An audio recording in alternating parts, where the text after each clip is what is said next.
రోజు రోజుకి కోటి విలువైన సూక్ష్మ సేద్య పరికరాల పంపిణీ మార్చి వరకు కేంద్రం నిధులు పూర్తి వినియోగం సమీక్షలో మంత్రి తుమ్మల ఆదేశం.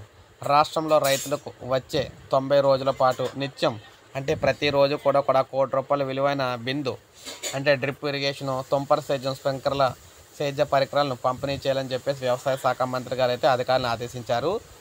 రైతుల నుంచి దరఖాస్తుల స్వీకరణను బుధవారమే ప్రారంభించాలని స్పష్టం చేశారు.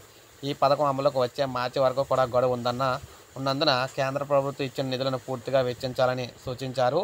అందుకు వీలుగా రాష్ట్ర వాటా నిధులను విడుదల చేస్తామని తెలిపారు.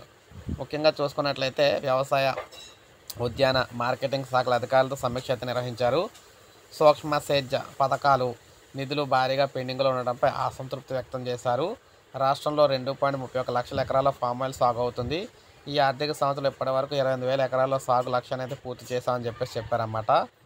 ముఖ్యంగా ఈ సీజన్లోని 3,56,633 మంది రైతుల నుంచి 8,59,272 టన్నులు పత్తిని మద్దతు ధరతో కొనుగోలు అయితే కూడా చేశామని చెప్పారు. అయితే వీరు ఏం చెప్తున్నారంటే రైతులకు ఎవరికైతే ఈ సూక్ష్మ సేద్య పరికరాలు కావాలో వ్యవసాయ శాఖ ప్రతి మండలంలో కూడా మనకి ఏవైతే వ్యవసాయ ఆఫీసులు అయితే ఉంటాయో ఆఫీసుల దగ్గరికి వెళ్ళి దరఖాస్తు అయితే చేసుకోవాలని చెప్తున్నారు. సూక్ష్మ సేద్య పరికరాలు అయితే మనకి పంపిణీ చేయడం అయితే జరుగుతుందని చెప్తున్నారన్నమాట. మార్చి వరకు పంపిణీ ప్రతిరోజు కూడా కోటి రూపాయలు విలువ చేసే పరికరాలు అయితే పంపిణీ చేస్తున్నారు. ప్రతి ఒక్కరు ఉపయోగించుకోండి. ఒక లైక్ చేయండి, సబ్స్క్రైబ్ చేసుకోండి, మన ఛానల్ సబ్స్క్రైబ్ చేసుకోండి.